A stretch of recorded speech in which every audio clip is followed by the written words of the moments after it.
Day 26. Checking out the Donna Lee solo. Let's see how far I can get. Practice those minor chords all the way to the 11th.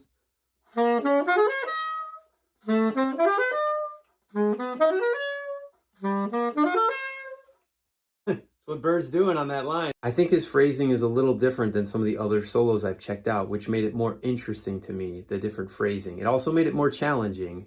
So you got to be on top of it. This wasn't a perfect take by any means.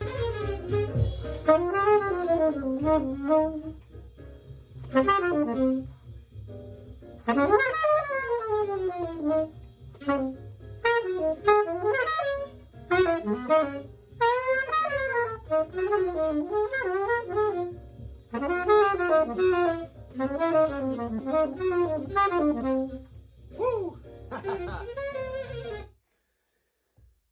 So close. Remember, this month wasn't necessarily about playing everything exactly like Bird as perfectly as possible. That's always the goal when transcribing, but when you have this shortened amount of time and you're trying to get it done, it may not be possible. So when I revisit these in the future, some of these solos and some of these heads, I'm really going to polish them and get them under my fingers and spend the proper amount of time to really spend with them to get them sounding, as close to Bird as possible. But for now, the goal is growth in understanding, hearing bebop language, and growing, your ears, getting those ears really, really big so that these things become easier. Your ears are so big and you're hearing things more clearly than you did before you started the journey.